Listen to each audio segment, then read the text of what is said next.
Dear students, today I will explain Keats' poem Ode to Autumn. Students, the poem Ode to Autumn is the completest poem of Keats and one of the glories of English poetry. It was composed in 1819 and published in 1820. The recent death of his brother Tom was at the back of the mind of the poet. The Ode to Autumn is Keats's last of the odes. It was inspired, students, it was inspired by a quiet walk through the stubble plains around Winchester. In this poem, as has been said before, Keats present beautiful phenomena of the autumn season in sensuous and at the same time sensitive language. First, I will explain first stanza of the poem Ode to Autumn. First, I read our lines.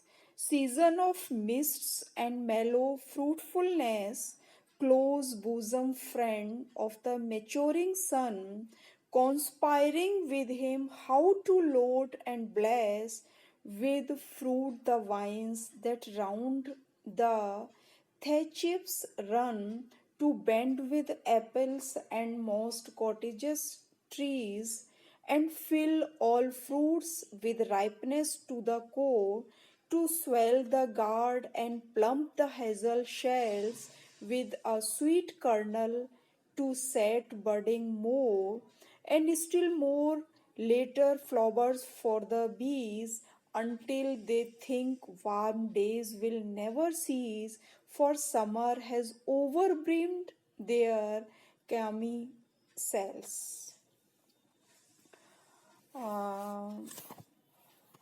In this stanza, autumn has been described as a season of mists and ripeness.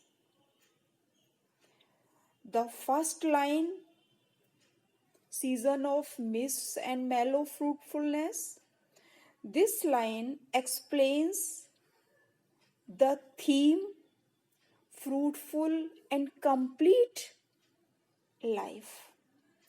The season is a close friend to the sun shining sun.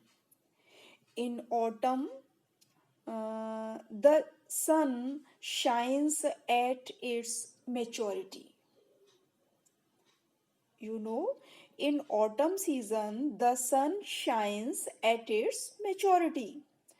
Autumn is as if in secret consultation with the sun, as to know how to bless the vines that run round the thatched roofs, thatched houses, and how to bend the trees in the cottages by loading with apples, and autumn is trying to fill all the fruits with ripeness.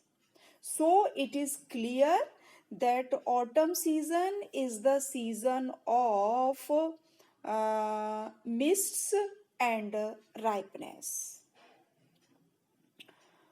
The gourd in the autumn season, the gourd becomes bigger and bigger. The gourd gets bigger and bigger, and hazelnuts are filled with sweet kernel. Kernel, you means pulp. This is what autumn is doing with the help of shining sun. It means autumn season is the bosom friend of shining sun. He wants to make it clear that autumn is doing with the help of shining sun, that everything is reaching to the core of ripeness. So it is doing with the help of shining sun to fill the fruits with sweetness to the core. But the process is not finished. It is for flowers also. It sets the budding flowers to bloom. Even the later flowers of the autumn season blossom so that bees suck the juice from the flowers. To see the flowers blossoming in the later part of the season, the bees yet the illusion that the season will never end. The cells of the honeycombs are filled with overflowing honey. And in this stanza, poet also wants to make it clear that it is the ripeness in plenty which is described. It means the author of the odes has been troubled, although in the other odes we find him suffering from the romantic longing, but here nothing troubles him. This resolution to the problem of divided self has been achieved through the method of process and stationing. In this line, everything in autumn is shown in activity. The activities are not finished. The flowers and even later flowers are set to bloom so that bees never think that the season had ended. It is the complete objectivity which comprehends the beauty of the season without being colored by Keats' own romanticism. And in the second stanza, the poet clears that the season, who has been presented in abstract terms, is now turned into varied personified figures. And before starting another stanza, I want to tell you that in the first stanza, the poet has used figure of speech. As for example, in the line, maturing sun, the poet has used transferred epithet. And in the first stanza, Keats' sensuousness is noticeable here. And in the second stanza, first we read our lines. Who hath not seen thee oft amid thy store? Sometimes whoever seek abroad may find the sitting careless on a granary floor, thy hair soft lifted by the winnowing wind, or on a half-reaped furrow sound asleep, drowsed with the fume of poppies, while thy hook spears the next swath and all its twinked flowers, and sometimes like a gleaner thou dost keep steady thy leaden head across brook, or by a cider press with patent look thou watchest the last oozings hour by hours. And in this stanza, the poet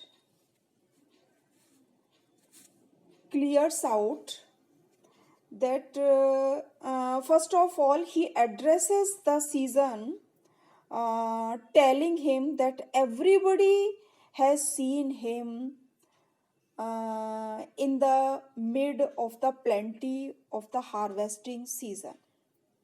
The season in the personified figure of the harvester who is not harvesting.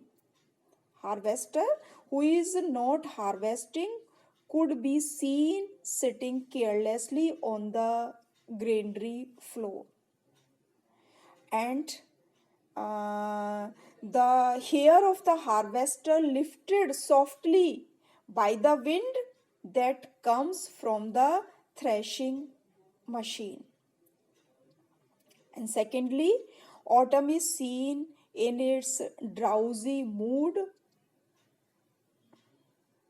in the drowsy mood asleep, amidst the furrows are not cut completely. The fragrance of the poppy flowers is making him indolent. The hook of the reaper does not dare to cut the next row of corn. Thirdly, autumn may be seen as a gleaner who is walking along steadily with the weight of grains upon her head, and he is crossing a stream, a river. And autumn may be seen as a person who is crushing the fruit in the wooden press. This person sits by the cider press and watches the juice flowing out drop by drop. And it is clear that the abstract has been concretized here. And it is clear that in this stanza, poet has used personification figure of speech. Keats personifies autumn in Greek fashion and presents it as a winnower, reaper, gleaner, and a crusher. And in this stanza, we can note how the poet is sensuous and how the fume of poppies affects all his senses. Now the third stanza we will complete tomorrow. Thanks.